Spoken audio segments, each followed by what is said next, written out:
તો મિત્રો આપણે અભ્યાસ કરી રહ્યા છીએ ધોરણ 11 વિષય બાયોલોજી, ચેપ્ટર નંબર 2 સજીવોનું વર્ગીકરણ. એમાં આપણે અભ્યાસ કરીએ છીએ ફૂગ સૃષ્ટિ. તેમાં છેલ્લા લેક્ચરોમાં આપણે ફૂગ સૃષ્ટિની જે સામાન્ય લાક્ષણિકતાઓ છે એના વિશે અભ્યાસ કર્યો. ફૂગ સૃષ્ટિને અલગ અલગ 4 સમૂહોમાં આપણે વિભાજિત કરી. એ સમૂહોના નામ હતા, એકનું નામ હતું ફાઇકોમાઇસેટિસ, બીજાનું હતું આસ્કોમાઇસેટિસ, ત્રીજું હતું બેસિડિયોમાઇસેટિસ અને ચોથું ડ્યુટેરોમાઇસેટિસ. એમાંથી આપણે 2 સમૂહોમાં વિસ્તૃત ચર્ચા કરેલી છે, બરાબર, ફાઇકોમાઇસેટિસ અને આસ્કોમાઇસેટિસ, બરાબર. હવે આજે આપણે ચર્ચા કરવાના છીએ બેસિડિયોમાઇસેટિસ અને ડ્યુટેરોમાઇસેટિસ. ઠીક છે, તો હવે આપણે આગળ વધીએ. તો જે મુખ્ય પહેલાં જે મુદ્દો ચાલે છે, બરાબર, એ હું અહીંયા લખી દઉં છું કે ભાઈ આપણે અભ્યાસ કરીએ છીએ ફૂગ સૃષ્ટિ. કે ફૂગ સૃષ્ટિની અંદર આપણે જે અભ્યાસ આજે કરવાનો છે એ મુદ્દો અહીંયા લખી દઉં છું. તો આજે આપણે ફૂગ સૃષ્ટિનો એક સમૂહ જેનું નામ છે બેસિડિયોમાઇસેટિસ. બેસિડિયોમાઇસેટિસ. તો આના વિશે મિત્રો આજે આપણે ડિટેલમાં અભ્યાસ કરીશું અને બહુ સરળ છે, મજા આવશે અને ફટાફટ યાદ પણ રહી જશે, બરાબર. તો જોઈએ સૌથી પહેલાં તો બેસિડિયોમાઇસેટિસ ફૂગના જે સભ્યો છે આપણને બીજા કયા સ્વરૂપોમાં જોવા મળે છે, બરાબર. કે તો અહીંયા આપણે એક મુદ્દો બનાવીશું કે ભાઈ આ બેસિડિયોમાઇસેટિસ સમૂહ છે ફૂગનો, એના વિવિધ સ્વરૂપો આપણને બીજી કઈ રીતે જોવા મળે છે. તો એક તમે જેને ઓળખો છો એને આપણે કહીએ છીએ મશરૂમ. શું કહીએ છીએ? હા, તો જે મશરૂમ છે એ પણ શાનો સભ્ય છે? બેસિડિયોમાઇસેટિસ. ક્લિયર? કે એ જ રીતે આને કહેવાય છે બ્રેકેટ ફંજાઈ. બ્રેકેટ ફંજાઈ, બરાબર. એ જ રીતે આને કહેવામાં આવે છે પફ બોલ્સ. પફ બોલ્સ, બરાબર. કે એટલે બેસિડિયોમાઇસેટિસ જે ફૂગનો સમૂહ છે એ તમને આ 3 અલગ અલગ સ્વરૂપોમાં પણ જોવા મળે છે. મશરૂમ સ્વરૂપે, બ્રેકેટ ફંજાઈ સ્વરૂપે અને પફ બોલ સ્વરૂપે જોવા મળે છે. બીજો મુદ્દો એના નિવાસ સ્થાન, કે ભાઈ આ બેસિડિયોમાઇસેટિસના ફૂગના સભ્યો આપણને ક્યાં જોવા મળે છે, બરાબર. તો એ આપણે નિવાસ સ્થાનના મુદ્દામાં લખીશું કે તો નિવાસ સ્થાન છે એનું જમીનમાં, બરાબર. બીજું નિવાસ સ્થાન છે એનું લાકડાના ગોળવા પર. લાકડાના ગોળવા, ગોળવા એટલે કે લોગ, બરાબર. ચાલો, એ જ રીતે ત્રીજું નિવાસ સ્થાન છે ઝાડના થડ પર. ઝાડના થડ એટલે કે સ્ટમ્પ. સ્ટમ્પ જેવું થડ હોય એટલા માટે અહીંયા સ્ટમ્પ શબ્દ વાપર્યો છે, બરાબર. અને બીજા કેટલાક બેસિડિયોમાઇસેટિસ ફૂગના જે સભ્યો છે એ કેટલીક વનસ્પતિઓમાં પરોપજીવીઓ તરીકે વિકાસ પામે છે, બરાબર. એટલે કે કેટલીક વનસ્પતિઓમાં તેમના શરીરની અંદર, એટલે વનસ્પતિના શરીરની અંદર તેમના શરીરની અંદર પરોપજીવીઓ તરીકે વસે છે. પરોપજીવીઓ તરીકે વસે છે. તો વનસ્પતિઓમાં એટલે કે એમના શરીરની અંદર પણ આ ફૂગના સભ્યો છે એમના શરીરની અંદર જઈને પણ પોષણ મેળવે છે અને પરોપજીવી તરીકે આપણને જોવા મળે છે. તો આ વનસ્પતિને લગતું તમારે જો કોઈ ઉદાહરણ આપવું તો તમને 2 ઉદાહરણ આપેલા છે. એક છે ગેરુ, બરાબર, ને બીજું છે અંગારીઓ. ગેરુ અને અંગારીઓ. અંગ્રેજીમાં ગેરુને કહેવાય છે રસ્ટ, અંગારીઓને કહેવાય છે સ્મટ, બરાબર. એટલે કે રસ્ટ એન્ડ સ્મટ. ખ્યાલ આવી ગયો? કે આ બંને રોગોના નામ છે. શાના નામ છે? હા, આ બંને રોગોના નામ છે કે જે વિવિધ ફૂગના કારણે વનસ્પતિની અંદર આપણને જોવા મળે છે. આ રોગો માટે કઈ ફૂગ જવાબદાર છે આપણે પછી બીજા ઉદાહરણો જોઈશું, એમાં અભ્યાસ કરીશું. બોલો, આટલા મુદ્દા ક્લિયર? ઓકે, ચાલો હવે આપણે વાત કરીએ કવક સૂત્ર. કે ભાઈ આમનું કવક સૂત્ર કેવું હોય. તો એક ખાસ વસ્તુ યાદ રાખી લેજો કે ફાઇકોમાઇસેટિસ આપણે જે અભ્યાસ કર્યો પહેલાં એનું કવક સૂત્ર હતું કેવું? પડદાવિહીન અને બહુકોષ કેન્દ્રીય. બાકીના બધા જે ત્રણ સમૂહો છે ફૂગના, એ બધાની અંદર એક જ પ્રકારના કવક સૂત્રો આપણને જોવા મળે છે, એટલે કે પડદામય અને શાખિત. બધામાં કેવા? હવે પડદામય અને શાખિત, એટલે યાદ રાખવાનું મટી ગયું એમ. બરાબર. એટલે કવક સૂત્રો કેવા છે? કવક સૂત્રો આપણને જોવા મળશે પડદામય અને શાખિત. એ જ રીતે તમે બીજું એક એડ કરી શકો છો, એક કોષ કેન્દ્રીય. એક કોષ કેન્દ્રીય છે. બોલો, આટલી ખબર પડી ગઈ? ચાલો હવે વાત કરીએ એટલે પ્રજનનની. તો એક મુદ્દો હવે બનાવી દઈએ પ્રજનન. બરાબર કે તો પહેલો જ પ્રશ્ન છે કે ભાઈ બેસિડિયોમાઇસેટિસ ફૂગ છે, એના સભ્યોની અંદર સામાન્ય રીતે અલિંગી બીજાણુઓ જોવા મળતા નથી, એટલે અલિંગી પ્રજનન થતું નથી. બરાબર ને? એટલે એ યાદ રાખવાનું મટ્યું વચ્ચેથી. બરાબર. ઓકે. પણ અહીંયા લખીશું બરાબર કે અલિંગી બીજાણુઓ સામાન્ય રીતે જોવા મળતા નથી. અલિંગી બીજાણુઓ જોવા મળતા નથી. બરાબર. ઓકે. તો પછી અલિંગી પ્રજનન બીજા કોઈ પ્રકારે થાય છે ખરું? હા, બીજો એક પ્રકાર છે, એનું નામ છે વાનસ્પતિક પ્રજનન. તો આ ફૂગના સભ્યો છે શું કરે છે? વાનસ્પતિક પ્રજનન કરે છે. બરાબર. અને સામાન્ય રીતે વાનસ્પતિક પ્રજનનની જે પ્રક્રિયા છે એ અહીંયા જોવા મળે છે અવખંડન. બરાબર. એટલે વાનસ્પતિક પ્રજનન થાય છે. યસ. કયો પ્રકાર? તો અવખંડન પ્રકારે વાનસ્પતિક પ્રજનન આપણને જોવા મળે છે. ઠીક છે. ચાલો, ત્રીજા નંબરમાં આવે છે લિંગી પ્રજનન થાય છે. હા, લિંગી પ્રજનન થાય છે, પણ થોડુંક વિશિષ્ટ પ્રકારનું અહીંયા જોવા મળે છે. કેમ? કારણ કે અહીંયા લિંગી અંગો હાજર હોતા નથી. અહીંયા લખીશું આપણે લિંગી અંગો ગેરહાજર છે. લિંગી અંગો કેવા છે? ગેરહાજર છે. તેમ છતાં પણ આપણને કંઈક વિશિષ્ટ પ્રકારે આમાં લિંગી પ્રજનન જોવા મળે છે. અને કઈ રીતે જોવા મળે છે હવે સમજવાનો પ્રયત્ન કરીએ. બરાબર. ઓકે. તો અહીંયા લિંગી અંગો ગેરહાજર છે, પરંતુ શું થાય છે હવે? બરાબર.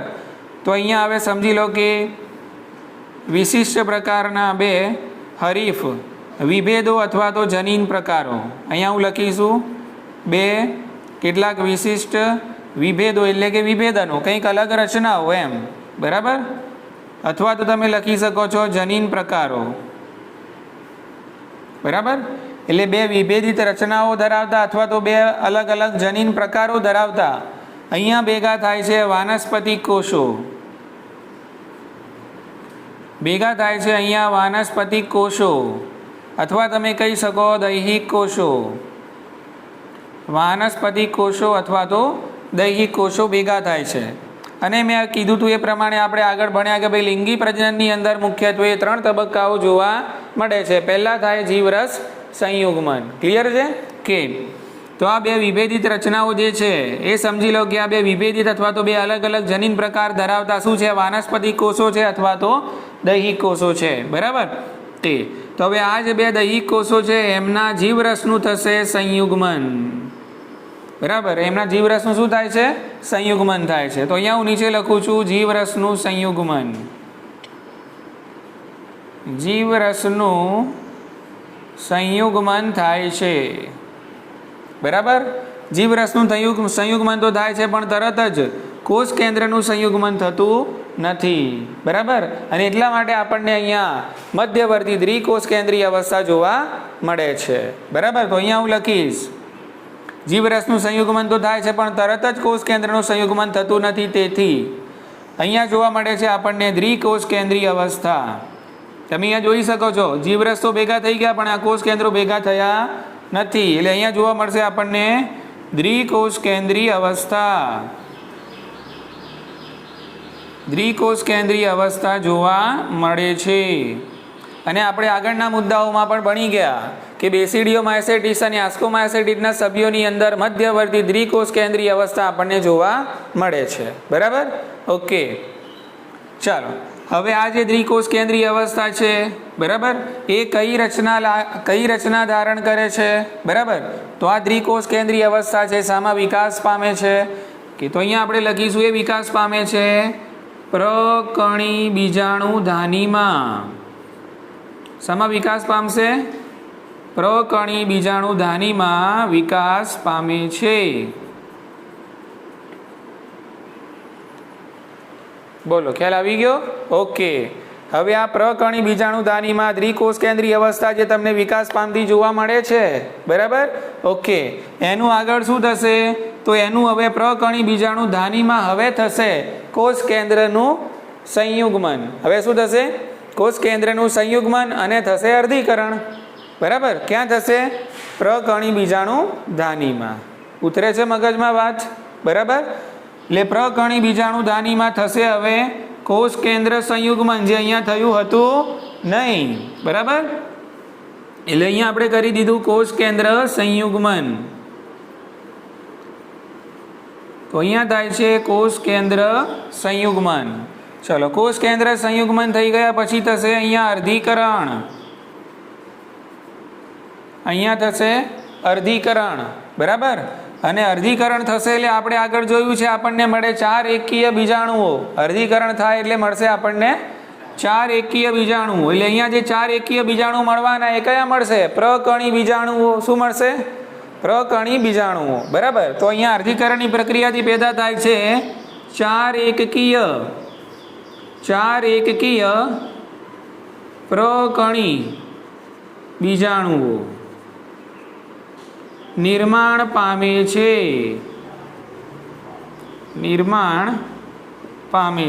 બરાબર? એટલે અહીંયા કોષ કેન્દ્રનું સંયુગ્મન થયું એટલે અહીંયા બની ગયું ફલિતાંડ. અને આ જે ફલિતાંડ છે એનું પ્રકણી બીજાણુ ધાનીમાં જ થયું અર્ધીકરણ. અને એના કારણે અહીંયા તમને આ 4 એકકીય શું મળ્યા? પ્રકણી બીજાણુઓ. ક્લિયર? એટલે કંઈક થયું એવું કે પ્રકણી બીજાણુ ધાનીમાં પેદા થયા એકકીય પ્રકણી બીજાણુઓ. બોલો, ખ્યાલ આવી ગયા? ઓકે. હવે આ પ્રકણી એટલે આજે હવે તમને જોવા મળે છે પ્રકણી બીજાણુ ધાની. બરાબર? તો આ પ્રકણી બીજાણુ ધાની આપણને જોવા મળશે ફળકાયમાં. મેં તમને કીધું છે કે ભાઈ બીજાણુઓ બીજાણુ ધાનીમાં હોય અને બીજાણુ ધાની ક્યાં હોય? ફળકાયમાં હોય. બરાબર? એટલે અહીંયા પ્રકણી બીજાણુ ધાની ક્યાં જોવા મળશે? ફળકાયમાં જોવા મળે છે. બરાબર? ફળકાયમાં. અને આ ફળકાયને એક નામ આપી દઈશું. આ ધાનીના હિસાબે એક નામ આપી દઈશું, પ્રકણી ફળકાય અથવા તો પ્રકણી ધાનીકાય તરીકે એને ઓળખવામાં આપે છે. બરાબર? તો અહીંયા એને નામ આપી દઈએ છીએ આપણે. તો આ જે ફળકાય છે એને કહીશું આપણે પ્રકણી ધાનીકાય.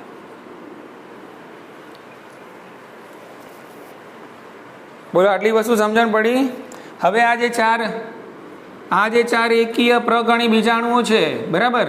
આ 4 એકકીય પ્રકણી બીજાણુઓ છે એ સ્વતંત્ર રીતે વિકાસ પામે છે. અને નવા કવક સૂત્રો પેદા કરે છે. તો આટલું યાદ રાખવાનું છે. શાની અંદર? પ્રજનનની અંદર. બોલો, સમજી ગયા? જો ફરીથી ધ્યાન રાખો શાંત મગજથી. પ્રજનનવાળા મુદ્દામાં આપણે જોઈશું કે અલિંગી બીજાણુઓ જોવા મળતા નથી. એટલે આમાં એવો મુદ્દો કોઈ આવશે નહીં કે ભાઈ આ બીજાણુઓ દ્વારા અલિંગી પ્રજનન થાય છે, એવો કોઈ મુદ્દો આમાં આવતો નથી. આમાં થાય છે વાનસ્પતિક પ્રજનન મુખ્યત્વે. અને મુખ્યત્વે કઈ પ્રક્રિયાથી? અવખંડનની પ્રક્રિયાથી જોવા મળે છે. બરાબર? લિંગી અંગો કેવા છે? ગેરહાજર છે. બરાબર? તેમ છતાં પણ અલગ અલગ પ્રકારના વિભેદો અને જનીન પ્રકારો ભેગા થાય છે કે જે આપણને એટલે કે અલગ અલગ પ્રકારના વિભેદો અને જનીન પ્રકારો ધરાવતા વાનસ્પતિક કોષો અથવા તો દૈહિક કોષો એમના વચ્ચે શું થાય છે? જીવરસનું સંયુગ્મન અને દ્વિકોષ કેન્દ્રીય અવસ્થા આપણને જોવા મળે છે. અને આ દ્વિકોષ કેન્દ્રીય અવસ્થા છે એ ક્યાં વિકાસ? આ દ્વિકોષ કેન્દ્રીય અવસ્થાનો વિકાસ શામાં થાય છે? પ્રકણી બીજાણુ ધાનીમાં થાય છે. પ્રકણી બીજાણુ ધાનીમાં કોષ કેન્દ્રનું સંયુગ્મન અને શું થશે? અર્ધીકરણ થશે. અને તમને મળશે 4 એકકીય પ્રકણી બીજાણુઓ. બરાબર? કે અને આ 4 એકકીય પ્રકણી બીજાણુઓ છે એટલે કે આ બીજાણુઓ ધરાવતા પ્રકણી બીજાણુ ધાની તમને જોવા મળશે ફળકાયમાં. અને ફળકાયને તમે નામ આપી શકો છો પ્રકણી ધાનીકાય. બોલો, સમજી ગયા? કે હવે કદાચ પૂછાય કે ભાઈ આ 4 એકકીય બીજાણુઓ પેદા થયા એ કઈ રીતે? અંતર્જાત રીતે પેદા થાય છે કે પછી બહિર્જાત રીતે પેદા થાય છે? બરાબર, તો અહીંયા આપણે કહીશું કે ભાઈ બહિર્જાત રીતે પેદા થાય છે બીજાણુ. આ જે બીજાણુઓ પેદા થયા ને કઈ રીતે? તો એ બહિર્જાત રીતે ઉત્પન્ન થાય છે, ઉત્પન્ન થાય છે. બોલો, ખ્યાલ આવી ગયો? ઓકે, તો આટલું પ્રજનન વિશે યાદ રાખશું આપણે. બરાબર, ચાલો. એ જ રીતે હવે છેલ્લે આના ઉદાહરણ જોઈ લઈએ. સરસ મજાના અને મુદ્દાને પૂરો કરી દઈએ આપણે. બરાબર, તો ઉદાહરણ માટે તમે યાદ રાખજો પાઉં. શું યાદ રાખશો? પાઉં. પી એટલે પક્ષીની, પી એટલે પક્ષીની. અને આપણે આગળ જોઈ ગયા કે ભાઈ ઘઉંમાં ઘેરું રોગ, હા, ઘઉંમાં ઘેરું રોગ માટે જવાબદાર ફૂગ કઈ? પક્ષીનિયા. એ એટલે અગેરિકસ, એ એટલે થશે અગેરિકસ. આને કહેવાય છે મશરૂમ. બરાબર, અને આ જે યુ છે એનો મતલબ કાઢજો યુસ્ટિલાગો. યુ એટલે યુસ્ટિલાગો, જે જવાબદાર છે અંગારિયા માટે, કે જે વનસ્પતિમાં અંગારીઓ પેદા કરે છે. બોલો, સમજાય છે? ચાલો, તો આટલું યાદ રાખશું આપણે શાના વિશે? બેસિડિયો માઇસેટિસ વિશે. બોલો, કોઈ ડાઉટ આમાં? સમજણ પડી ગઈ? અલજીબા ખ્યાલ આવી ગયો? વિધિ, ઉન્નતિ, અલીમા, અક્ષર, સાહિદ, હુસૈન.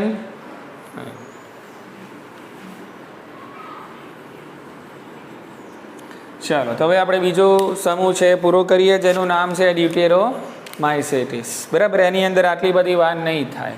બોલો, મુદ્દાઓમાં ખબર પડી ગઈ ને? આ રીતે મુદ્દાઓ તમારે જાતે આપણે પૂછાય ને તો આ રીતે લખવાના એમ, અને આ રીતે યાદ રાખશો તો ફટાફટ યાદ પણ રહી જશે. એક પછી એક મુદ્દો આપણે ધ્યાનમાં રાખવાનો. ચલો, હવે લખીએ છીએ ડ્યુટેરોમાઇસેટિસ.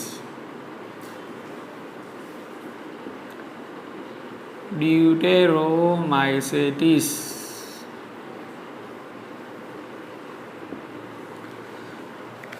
ચલો જોઈએ, હવે આગળ વધીએ કે ડ્યુટેરોમાઇસેટિસના જે સભ્યો છે એને શું કહેવામાં આવે છે? તો આને ડ્યુટેરોમાઇસેટિસના જે સભ્યો છે એને અપૂર્ણ ફૂગ તરીકે પણ ઓળખવામાં આવે છે. એમને કહેવાય છે અપૂર્ણ ફૂગ, અથવા તો અંગ્રેજીમાં લખીશું આપણે ઇનકમ્પ્લીટ ફંજાઈ. અને કહેવાય ઇનકમ્પ્લીટ ફંજાઈ, ફંગી. ફંગી કહો તોય ચાલે, ફંજાઈ કહો તોય ચાલે, પણ પ્રોનાઉન્સિએશન ફંજાઈ કહેવાય આમ પ્રોપર. બરાબર, તો ડ્યુટેરોમાઇસેટિસના જે સભ્યો છે એને અપૂર્ણ ફૂગ કેમ કહેવામાં આવે છે હમણાં આપણે જોઈએ. આટલી વસ્તુ ખબર પડી ગઈ એટલે આની ટૂંકનો આના નામ ઉપરથી પણ પૂછાતી હોય છે. ઇઝી. વધીએ આગળ.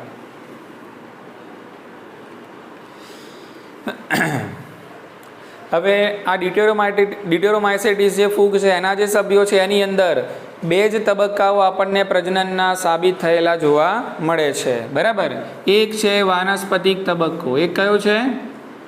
એક છે વાનસ્પતિક તબક્કો. બરાબર, અને બીજો છે અલિંગી. બીજો છે એ અલિંગી. તો વાનસ્પતિક અને અલિંગી તબક્કાઓ સાબિત થયેલ છે, સાબિત થયેલ છે. બરાબર, ઓકે. બીજું લખી શકીએ આપણે અહીંયા કે ભાઈ લિંગી સ્વરૂપો જોવા મળતા નથી. લિંગી સ્વરૂપો જોવા મળતા નથી. બરાબર, ઓકે. પરંતુ જ્યારે ડ્યુટેરોમાઇસેટિસના કેટલાક સભ્યોની અંદર લિંગી સ્વરૂપો જોવા મળે ત્યારે એને બીજા યોગ્ય વર્ગની અંદર ખસેડવામાં આવતી હોય છે. અત્યારે હાલ તો કયા સ્વરૂપો જોવા મળે છે? સમજી લો કે વાનસ્પતિક તબક્કો અને અલિંગી તબક્કો. એમાં લિંગી પ્રજનન કરતા સ્વરૂપો જોવા મળતા નથી, અને કદાચ જો જોવા મળી જાય રિસર્ચના આધારે કે સંશોધનના આધારે, બરાબર, ઓકે, તો એને ડ્યુટેરોમાઇસેટિસ સિવાય બીજા ફૂગના સભ્યોની અંદર ખસેડવામાં આવે છે. બરાબર ને? ઓકે, તો એ મુદ્દો અહીંયા લખી દઉં છું. બરાબર, જો લિંગી સ્વરૂપો શોધાય તો, લિંગી સ્વરૂપો શોધાય તો તેમને બીજા વર્ગોમાં ખસેડવામાં આવે છે, બીજા વર્ગોમાં ખસેડાય છે. બરાબર. ચલો હવે સાબિત કરીએ કે કેમ આને ડ્યુટેરોમાઇસેટિસ કહેવાય છે. બરાબર ને કેમ આને તમે કીધું કયું અપૂર્ણ ફૂગ કીધું. બરાબર ને. તો અપૂર્ણ ફૂગ એટલા માટે કીધું કે આની અંદર આપણને વાનસ્પતિક અને અલિંગી તબક્કાઓ જોવા મળે છે પણ લિંગી સ્વરૂપો જોવા મળતા નથી. બરાબર. એટલે કંઈક ખૂટે છે. શું છે? કંઈક ખૂટે છે. એટલા માટે આપણે આને કહીએ છીએ અપૂર્ણ ફૂગ. ખ્યાલ આવી ગયો? ઓકે. અને ઘણીવાર વાનસ્પતિક અને અલિંગી તબક્કાઓ છે એને એક જ નામ આપવામાં આવે છે અને એ એક નામ એટલે કે ડ્યુટેરોમાઇસેટિસ. ડ્યુટ કરવું, ડ્યુટ એટલે બે. ડ્યુટનો મતલબ શું થાય? બે. ડ્યુટ કરવું એટલે બે વસ્તુ. ખ્યાલ આવી ગયો ને? ઓકે. તમે નથી આપણે સાંભળે છે કે ભાઈ આ ડ્યુટ છે, આનો ડાન્સ ડ્યુટ છે. બરાબર. એટલે એમાં કેટલા જણા ડાન્સ કરે? બે જણા ડાન્સ કરે. બરાબર ને? કેવી રીતે? તો અહીંયા આપણે લખીશું કે ભાઈ વાનસ્પતિક અને અલિંગી તબક્કાઓને ઘણીવાર એક જ નામ આપવામાં આવે છે. લખીએ અહીંયા આપણે વાનસ્પતિક અને અલિંગી તબક્કાઓને એક જ નામ અપાય છે, એક જ નામ અપાય છે. તેને ડ્યુટેરોમાઇસેટિસ કહે છે. તેને ડ્યુટેરોમાઇસેટિસ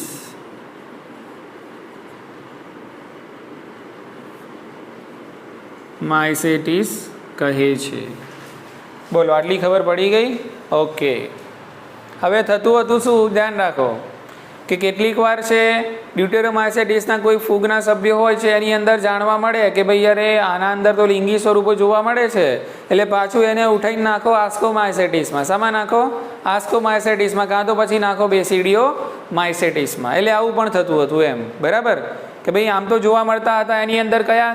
વાનસ્પતિક અને અલિંગી તબક્કાઓ. પણ ઘણીવાર રિસર્ચ થાય અને એવું માલુમ પડે કે ભાઈ અરે આ ફૂગની અંદર તો કયા સ્વરૂપો? લિંગી સ્વરૂપો પણ જોવા મળે છે. તો પછી એને પાછા યોગ્ય વર્ગમાં નાખવામાં આવતું, ખસેડી દેવામાં આવતું. કાં તો એને નાખવામાં આવતું શામાં? આસ્કોમાઇસેટિસમાં, કાં તો નાખવામાં આવતું બેસિડિયોમાઇસેટિસમાં, જો લિંગી સ્વરૂપો જોવા મળે તો. બોલો, ખ્યાલ આવી ગયો? ઓકે. તો એ મુદ્દો અહીંયા લખી દઉં છું. બરાબર. જ્યારે લિંગી સ્વરૂપો જોવા મળે ત્યારે, લિંગી સ્વરૂપો અથવા તો આપણે લખીએ કે તબક્કાઓ, તબક્કાઓ જોવા મળે ત્યારે તેને બીજા વર્ગો જેવા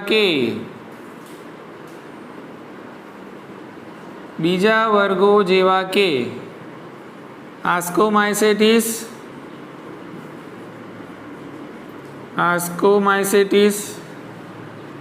અને બેસિડિયોમાઇસેટિસમાં ખસેડવામાં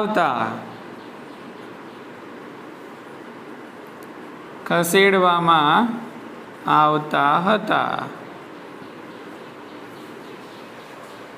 બોલો, આ વાર્તા ખબર પડી ગઈ? બરાબર ને? ચાલો હવે આપણે વાત કરીએ છીએ સિમ્પલ વાર્તાની. હવે આપણે જોઈશું ડ્યુટેરોમાઇસેટિસના જે ફૂગના સભ્યો છે એમના કવક સૂત્રો કેવા હોય છે. તો આપણે પહેલા જ ચર્ચા કરી લીધી કે હવે બધાના કવક સૂત્રો કેવા રહેવાના? પડદાયુક્ત અને રહેવાના શાખિત. બીજું લખી શકો છો તમે એક કોષ કેન્દ્રીય.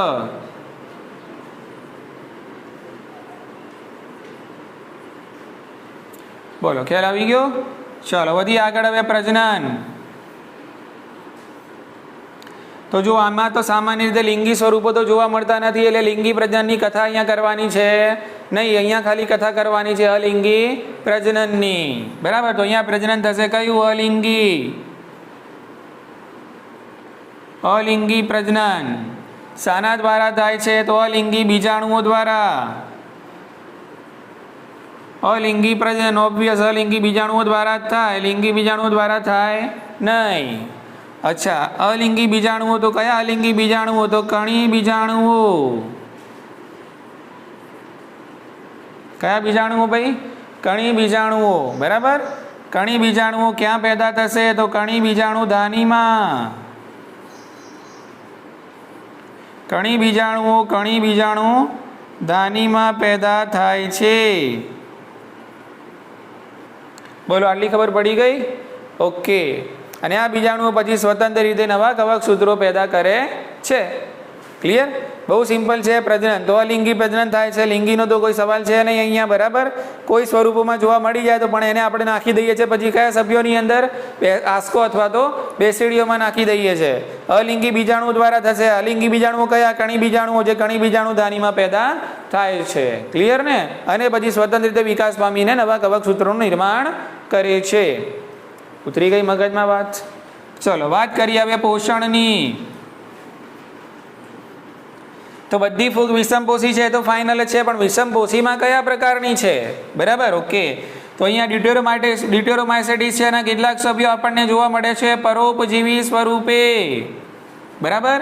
કેટલાક જોવા મળશે તમને મૃતોપજીવી સ્વરૂપે, પરંતુ મોટા ભાગના તમને નકામા પદાર્થોનું વિઘટન કરતા જોવા મળે છે. મોટા ભાગના ડ્યુટેરોમાઇસેટિસની મોટા ભાગની ફૂગના સભ્યો છે એ નકામા પદાર્થોનું વિઘટન કરે છે, એટલે તેઓ વિઘટકો તરીકે વર્તે છે.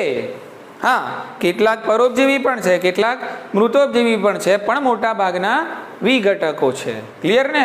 કે તો અહીંયા લખીશું આપણે મોટા ભાગના નકામા પદાર્થોનું વિઘટન કરે છે. વિઘટન કરે છે એટલે અહીંયા લખીશું એ ખાલી જગ્યા તરીકે વર્તે છે, તો વિઘટકો તરીકે વર્તે છે. ખ્યાલ આવી ગયો? ઓકે. પ્લસ નકામા પદાર્થોનું વિઘટન કરે છે, પ્લસ ખનિજ દ્રવ્યોના પુનઃ ચક્રીયકરણ માટે જવાબદાર છે. ખનિજ દ્રવ્યોના પુનઃ, બે વસ્તુ ખાસ યાદ રાખજો, પુનઃ ચક્રીયકરણ માટે જવાબદાર છે. આ ખાસ પૂછાય છે નીટની અંદર. બરાબર. આના ઉપરથી આનું નામ પૂછાય, ડ્યુટેરોમાઇસેટિસ. તમને 4 નામ આપેલા હોય, ફાયકો, ડ્યુટેરો, બેસિડિયો, આસ્કો. પ્રશ્નમાં પૂછ્યું હોય કે ભાઈ આમાંથી કઈ ફૂગનો સમૂહ છે કે જે ખનિજ દ્રવ્યોના પુનઃ ચક્રીયકરણની અંદર ફાળો આપે છે, તો પછી લખશો કયા? ડ્યુટેરોમાઇસેટિસ. બરાબર. કે એના સભ્યો છે ખનિજોના પુનઃ ચક્રીયકરણમાં પોતાનો ફાળો આપે છે. બોલો, ઉતરી ગઈ મગજમાં વાત? તો આ થઈ ગયું પોષણ પૂરું. તો પોષણ પરોપજીવી હોય, કેટલાકમાં મૃતોપજીવી, પણ મોટા ભાગનામાં નકામા પદાર્થોનું વિઘટન કરે છે અને વિઘટકો તરીકે વર્તે છે અને ખનિજોનું પુનઃ ચક્રીયકરણ કરવા માટે જવાબદાર છે. ચલો છેલ્લો મુદ્દો ઉદાહરણનો જોઈ લઈએ આપણે અહીંયા. બરાબર. તો 3 સરસ મજાના ઉદાહરણ આપેલા છે, યાદ રાખી લઈશું. એને યાદ રાખીશું આપણે આ રીતે, એક્ટ. શું યાદ રાખીશું? એક્ટ. ખ્યાલ આવી ગયો? ઓકે. એથી અહીંયા આવશે અલ્ટરનેરિયા, સી થી આવશે કોલિટ્રાઇકમ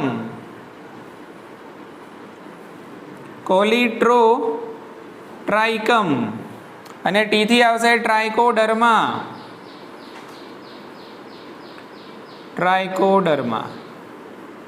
બોલો, સમજી ગયા? તો આને તમે એક્ટ રીતે યાદ રાખજો. એ ફોર અલ્ટરનેરિયા, સી ફોર કોલિટ્રોટ્રાઇકમ અને ટી ફોર ટ્રાઇકોડર્મા. ક્લિયર છે? તો આટલું તમારે યાદ રાખવાનું છે. શાના વિશે? ડ્યુટેરોમાઇસેટિસ વિશે. ફરીથી એકવાર મુખ્ય સમાચાર તરીકે જોઈ લો કે ભાઈ આને અપૂર્ણ ફૂગ પણ કહેવામાં આવે છે. કેમ કહેવામાં આવે છે? કારણ કે આમાં અલિંગી અને વાનસ્પતિક તબક્કાઓ જોવા મળે છે, પણ લિંગી સ્વરૂપો જોવા મળતા નથી. તેથી બરાબર કે જો લિંગી સ્વરૂપો શોધાય તો તેમને બીજા વર્ગોમાં ખસેડવામાં આવે છે. વાનસ્પતિક અને અલિંગી તબક્કાઓને એક જ નામ અપાય છે, તેથી તેને કહીએ છીએ આપણે ડ્યુટેરોમાઇસેટિસ. બરાબર. જ્યારે લિંગી સ્વરૂપો તબક્કાઓ જોવા મળે ત્યારે બીજા વર્ગોમાં જેવા કે આસ્કોમાઇસેટિસ અને બેસિડિયોમાઇસેટિસની અંદર એમને મોકલી દેવામાં આવે છે. બરાબર. કવક સૂત્રો કેવા? તો પડદાયુક્ત, સાકિત અને એક કોષ કેન્દ્રીય. પ્રજનન કેવું? તો અલિંગી પ્રજનન. અલિંગી બીજાણુઓમાં કણી બીજાણુઓ પેદા થાય છે અને કણી બીજાણુ ધાનીમાં પેદા થતા હોય છે અને પછી સ્વતંત્ર રીતે કવક સૂત્રો પેદા કરે છે. પોષણ પરોપજીવી, મૃતોપજીવી મોટા ભાગના નકામા પદાર્થોનું વિઘટન કરે છે, ખનિજ દ્રવ્યનું પુનઃચક્રીયકરણ માટે જવાબદાર છે. ઉદાહરણ છે ECT. ઇઝી? ચાલો, તો અહીંયા આપણે બે ફૂગના મોટા મોટા સમૂહ અને અગત્યના સમૂહ પૂરા કર્યા, જેના નામ હતા બેસિડિયોમાઇસેટિસ અને ડ્યુટેરોમાઇસેટિસ. તો મિત્રો આપણે હવે જોઈએ છે વનસ્પતિ સૃષ્ટિ. એટલે આમાં સમજવાનું જે છે ને મિત્રો, એ તો બધું ત્રીજા ચેપ્ટરમાં છે. હુસેન, કયા ચેપ્ટરમાં? ત્રીજા ચેપ્ટરમાં છે. આ તો ખાલી એની આછી પાતળી ઝાંખી છે, ના ભણો તો બી ચાલે. અહીંયા ખબર પડી ગઈ? ઓકે, ચાલો જોઈએ હવે. તો વિટેકરનું 5 જીવસૃષ્ટિ વર્ગીકરણ હતું, એમાં આપણને વનસ્પતિ સૃષ્ટિ વિશે કેટલીક લાક્ષણિકતાઓની ખબર પડી, હા કે ના? બરાબર. તો વનસ્પતિ સૃષ્ટિના બધા જ સભ્યો છે સ્વયંપોષી. કેવા છે ભાઈ? અને કેમ સ્વયંપોષી છે આપણને ખબર છે, બીકોઝ ઓફ પ્રકાશ સંશ્લેષણ. તેઓ શું કરે છે? પ્રકાશ સંશ્લેષણ કરે છે. હરિતકણમાં તેઓ ધરાવે છે હરિત દ્રવ્ય, એટલા માટે તેઓ પ્રકાશ સંશ્લેષણ કરે છે. પણ અપવાદ રૂપે કેટલીક વનસ્પતિ પરોપજીવી પણ છે અને કેટલીક વનસ્પતિ કીટભક્ષી પણ છે. ક્લિયર ને? ઓકે, એટલે અહીંયા આપણે લખીશું અપવાદ રૂપે કેટલીક વનસ્પતિ છે પરોપજીવન ગુજારે છે, પરોપજીવન, અને એમાં નામ છે અમરવેલ. કયું નામ છે? નામ અમરવેલ છે, પણ છે શું? પરોપજીવી. લોકોનું જ ખાવાનું ને અમર રહેવાનું. બરાબર, તો એનું નામ છે અમરવેલ. ખબર પડી?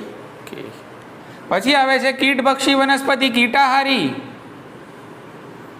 કીટભક્ષી.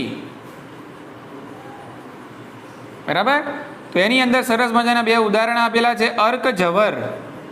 કયું ઉદાહરણ છે? અર્કજવર અને મક્ષીપાસ. અર્કજવર અને મક્ષીપાસ. નીટ માટે આઈએમપી ખાસ યાદ રાખજો, મગજમાં ઉતારી લેજો. અર્કજવર અને મક્ષીપાસ કીટકોનું ભક્ષણ કરે. કેવું? કીટકોનું. આ વનસ્પતિ સમજી લો કે એનું પાંદડું હોય, બરાબર, એના પર કીટક આવી જાય, પાંદડું આમ ટર્ન લઈ લે આ રીતે, આમ ફુગ્ગા જેવું, એને લપકી લે. ખ્યાલ આવી ગયેલો? વનસ્પતિ કોનું ભક્ષણ કરે? કીટકોનું ભક્ષણ. કેટલીક વનસ્પતિ આ પ્રકારની પણ હોય છે, કીટાહારી, કીટભક્ષી. એમાં બે ઉદાહરણ યાદ રાખજો ખાસ, અર્કજવર અને મક્ષીપાસ. ઇઝી છે? બરાબર. ચાલો, બધી જ વનસ્પતિ આપણે જોઈ લઈએ. બધી જ વનસ્પતિ બહુકોષીય. કેવી હોય છે? બહુકોષીય. તો અહીંયા આપણે લખીશું બહુકોષીય. બરાબર. કે વનસ્પતિ સૃષ્ટિના બધા સભ્યોની અંદર તમને પેશીઓ જોવા મળે છે. હા, આપણને શું જોવા મળે? પેશીઓ. તમને અંગો જોવા મળે? હા, આપણને જોવા મળે અંગો, જેવા કે મૂળ, પ્રકાંડ અને પર્ણો. બોલો, ખ્યાલ આવી ગયો? ઓકે.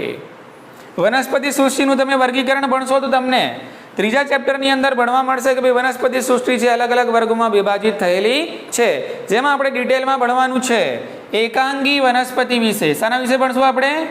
એકાંગી વનસ્પતિ વિશે, એટલે કે લીલ વિશે. કોના વિશે? લીલ. આપણે ભણશું દ્વિઅંગી વનસ્પતિ વિશે. દ્વિઅંગી વનસ્પતિ. આપણે ભણશું ત્રિઅંગી વનસ્પતિ. આપણે ભણશું અનાવૃત બીજધારી વનસ્પતિ. આપણે ભણશું આવૃત બીજધારી વનસ્પતિ. આ બધું ત્રીજા ચેપ્ટરમાં ડિટેલમાં ભણવાનું છે. બોલો, ખ્યાલ આવી ગયો? કે તો એકાંગી, દ્વિઅંગી, ત્રિઅંગી, અનાવૃત અને આવૃત બીજધારી વનસ્પતિ વિશે આપણે ડિટેલમાં બધું વનસ્પતિ સૃષ્ટિ ત્રીજું ચેપ્ટર છે એની અંદર અભ્યાસ કરીશું. ખ્યાલ આવી ગયો? ઓકે. હવે આપણે એના તમે જો જીવનચક્રની વાત કરો, એમનું જીવનચક્ર જે રીતે મેં તમને પહેલાં કીધું ને મેલેરિયા માટે, ભાઈ મેલેરિયા જે કરે છે પરોપજીવીનું જીવનચક્ર 2 યજમાનમાં પૂરું થાય. બરાબર. એનો લિંગી તબક્કો મચ્છરમાં હોય અને અલિંગી તબક્કો મનુષ્યમાં હોય. એવી જ રીતે વનસ્પતિમાં જીવનચક્રમાં પણ કેટલા તબક્કાઓ? 2 તબક્કાઓ જોવા મળે છે. બરાબર. એક તબક્કો હોય દ્વિકીય અને એક તબક્કો હોય એકકીય. બરાબર. એક દ્વિકીય હોય અને એક કેવો હોય? એકકીય. શું છે, કેવા છે, બરાબર, એ બધું ડિટેલમાં તમને ત્રીજા ચેપ્ટરમાં ખબર પડશે. બરાબર ને? કે શાહિદ, તો આ દ્વિકીય તબક્કો છે કયો હશે? બીજાણુજનક. અત્યારે આટલું યાદ રાખો. દ્વિકીય તબક્કો કેવો? બીજાણુજનક. એકકીય તબક્કો છે જન્યુજનક. એકકીય તબક્કો જન્યુજનક. એટલે કહેવાનો મતલબ શું છે? ધ્યાન રાખો કે વનસ્પતિના જીવનચક્રમાં 2 તબક્કાઓ જોવા મળે છે, દ્વિકીય બીજાણુજનક અને એકકીય જન્યુજનક. બરાબર. ઓકે. હવે ધ્યાન રાખો, હું શું કહેવા માંગુ છું. હવે કેટલીક વનસ્પતિમાં બીજાણુજનક તબક્કો મુખ્ય હોય. શું હોય? બીજાણુજનક તબક્કો કેટલીક વનસ્પતિમાં મુખ્ય હોય અને કેટલીક વનસ્પતિમાં કયો? જન્યુજનક તબક્કો મુખ્ય હોય. ખ્યાલ આવી ગયો? એટલે કે કેટલીક વનસ્પતિમાં બીજાણુજનક તબક્કો ગૌણ હોય તો કેટલીક વનસ્પતિમાં જન્યુજનક તબક્કો ગૌણ હોય. બરાબર? ઓકે. કેટલીક વનસ્પતિની અંદર એવું જોવા મળે કે આ બંને તબક્કાઓ સરખા પ્રમાણમાં પણ આપણને જોવા મળે. કેટલીક વનસ્પતિમાં જન્યુજનક તબક્કા ઉપર બીજાણુજનક તબક્કો આભારી હોય, કેટલીક વનસ્પતિમાં બીજાણુજનક તબક્કા ઉપર જન્યુજનક તબક્કો આભારી હોય. બરાબર? એ વનસ્પતિથી વનસ્પતિ વેરિએટ કરે છે, એટલે વિવિધતા દર્શાવે છે. એટલે એવું નહીં કે ભાઈ બધી વનસ્પતિમાં મુખ્ય તબક્કો કયો હોય? બીજાણુજનક અને ગૌણ કયો હોય? જન્યુજનક. અને બીજાણુજનક અને જન્યુજનક અવસ્થા છે એટલે કે જન્યુજનક તબક્કો છે બીજાણુજનક તબક્કા ઉપર જ આધાર રાખે ને, એવું હોતું નથી. દરેક વનસ્પતિમાં અલગ અલગ હોય છે.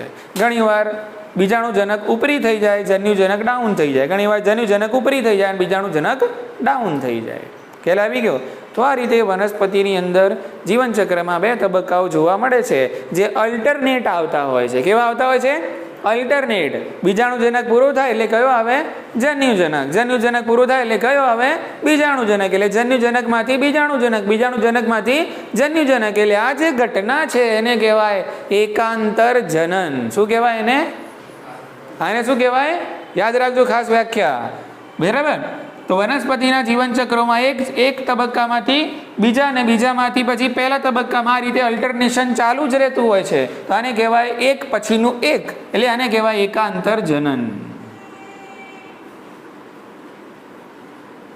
આને આપણે શું કહીશું ભાઈ? એકાંતર જનન કહે છે. બોલો ખ્યાલ આવે? એકાંતર જનન ખબર પડી ગઈ ને? એકના અંતરે બીજું, જન્યુજનકમાંથી બીજાણુ, બીજાણુજનકમાંથી જન્યુજનક. એટલે આ તબક્કાઓ એકબીજાને શું કરે? એકાંતરે. શું કરે? એકાંતરે. બરાબર? એટલા માટે આ ઘટનાને કહેવાય એકાંતર જનન. તો અહીંયા આપણે પૂરી કરી વનસ્પતિ સૃષ્ટિ. ડિટેલમાં જોવાની છે ચેપ્ટર નંબર 3 માં. ક્લિયર છે? ચાલો, તો આજે આપણે આટલું રાખીએ છીએ.